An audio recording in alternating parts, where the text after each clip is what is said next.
Hey, welcome to Tech Uncensored. My name's Nick, and this is Tech News. First up, we're going to talk about Snap Inc., the creator of Snapchat. It was in the news story today that their stock plummeted from $44 to $23. I just want to throw it out there. The reason why that happens is when a stock initially, with all the hype behind Snap and Snapchat, the hype usually causes that large valuation to hit from the beginning when an IPO opens, and then while you see it drop and you think it's plummeting and doing bad, all that is just leveling out, or it's like a balancing act with stocks. And I feel like anybody getting into business or technology or just understanding how the market works, because it's kind of like it is a way to make money, whether you're shorting stocks or investing in stocks. You should know why stocks act the way they do. So I wanted to make a quick story about it and just talk about it. Analysts since day one said don't get involved with it, wait till it drops out. And what happened was it dropped from like $40 a share to like 23 right now, and they're saying it's going to even out around 15, which makes sense. Right now, the way it's leveling out doesn't mean it's doing bad. It just means it's finding its medium or finding its balancing point. So to read up more on that, make sure you check out Bloomberg News and stuff like that to check out. I'm not going to put too many descriptions at the bottom. I will put the article there because I had to deal with Snapchat, which has been in the news a lot lately. You could just tell by their fourth quarter earnings that they definitely became sluggish in the fourth quarter due to just less active users and less people signing up, because they already got, they basically found their groups. I can't stress enough, make sure you're reading up on stocks and how to use them. Even if you're, a geek like me and don't really care about stocks like that, you will invest one day, trust me, if you're going to make money, and you will need to understand them. So reading up on stocks like that truly helps.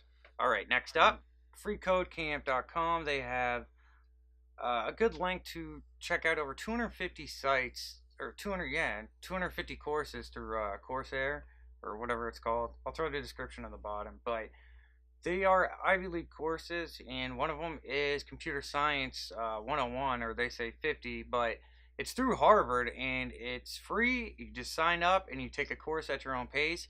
These classes are what you need.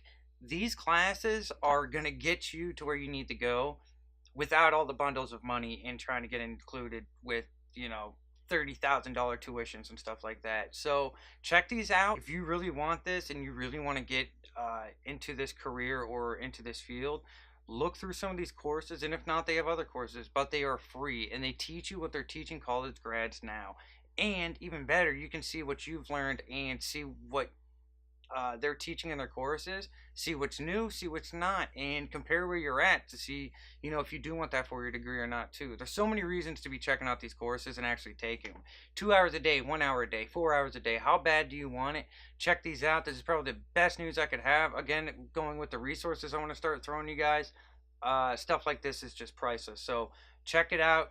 Even if you're browsing through, find something you are good at, grab one course at a time, sign up, and commit yourself. And I think this site's great. Quincy Larson, Free Code Camp, that's a great another avenue to start off with programming.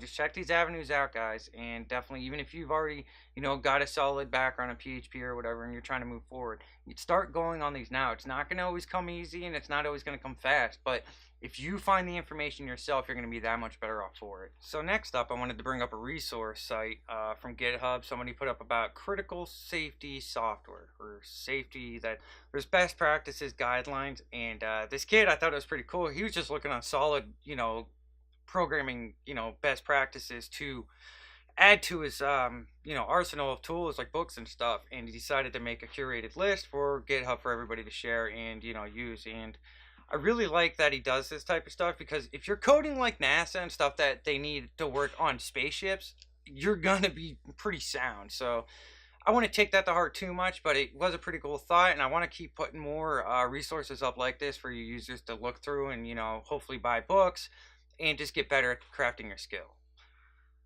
So Google Cloud added a tool to their arsenal called Google Container Cloud, and they also have a CLI with it. Regardless of what your deployment setup is, you can use their CLI tool and their container image tool, and it's basically just for deploying your environments and stuff with their stuff. So they have their own REST API for managing the build, and they have a gcloud interface that works from the CLI. So you can check out the examples, and it's pretty cool. Check it out. I thought they were a little behind in this, just because this isn't new technology, and for Google to do it in this day and age just shows that they're paying attention closely to their tech as a whole, which I thought is pretty neat, but at the same time a little behind the times. I can't see them doing too much new. They do have great resources for getting started and using their tech for deployment and stuff. So I'd check it out. I'll probably do some type of tutorial later on, but for now, it's up there. Description's in the bottom.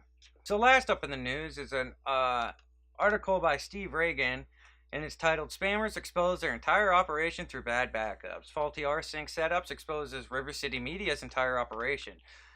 Group is one of the top offenders, and basically the article just is a story how River City Media,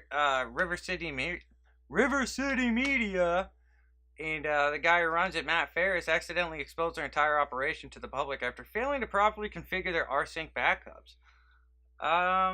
It's just a spamming operation. Great article. I suggest you read it. It's kind of long, but I don't know. Give it a go. I'll have it in the description below. I know